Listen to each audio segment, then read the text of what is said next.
មនុស្សភាគច្រើនប្រហែលជាគិតថាក្រដាសប្រាក់ដែលធំជាងគេគឺជាក្រដាសប្រាក់$100ការពិតទៅវាមិនមែននោះទេក្រដាសប្រាក់ដែលធំជាងគេគឺជាក្រដាសប្រាក់$10,000ដែលបានសារចោលនិងប្រើប្រាស់នៅក្នុងសហរដ្ឋអាមេរិកកាលពីអតីតកាលទាំងអស់នេះគឺជាឈ្មោះឆ្នាំនិងការបរិច្ឆេទក្នុងការផលិតនិងប្រើប្រាស់នៃក្រដាសប្រាក់នីមួយៗក្រដាសប្រាក់$1ជារូបរបស់លោក George Washington ប្រធានាធិបតីទី1របស់សហរដ្ឋអាមេរិកក្នុងឆ្នាំ1862ក្រដាសប្រាក់$2គឺជារូបរបស់លោក Thomas Jefferson ប្រធានាធិបតីទី3របស់សហរដ្ឋអាមេរិកក្នុងឆ្នាំ1862ក្រដាសប្រាក់$5គឺលោក Abraham Lincoln ប្រធានាធិបតីទី16នៃសហរដ្ឋអាមេរិកឆ្នាំ1861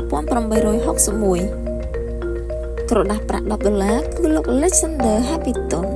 លេខាទី1នៃរដ្ឋាភិបាលសហរដ្ឋអាមេរិកក្នុងឆ្នាំ1861ក្រដាសប្រាក់$20គឺលោក Andrew Jackson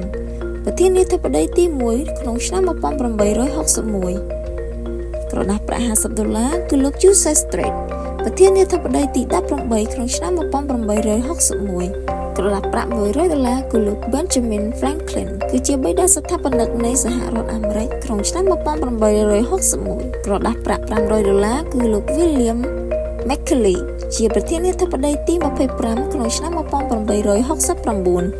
ក្រដាសប្រាក់$1000គឺលោក Grover Cleveland ជាប្រធានាធិបតីទី22និងទី24នៃសហរដ្ឋអាមេរិកឆ្នាំ1869ក្រដាសប្រាក់$5000គឺលោក James Madison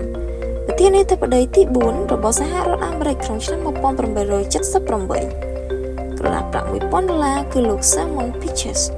លេខានៃរដ្ឋាភិបាលទី25របស់សហរដ្ឋអាមេរិកក្នុងឆ្នាំ1918និងក្រដាសប្រាក់ចុងក្រោយបង្អស់គឺ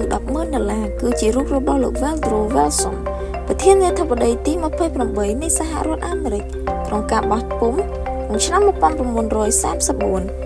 ដល់ឡែកនៅពេលបច្ចុប្បន្នក្រដាសប្រាក់$500រហូតដល់ក្រដាសប្រាក់$10,000មិនអាចអនុញ្ញាតឲ្យស្រាវជ្រាវក្នុងការប្រើប្រាស់នោះទេ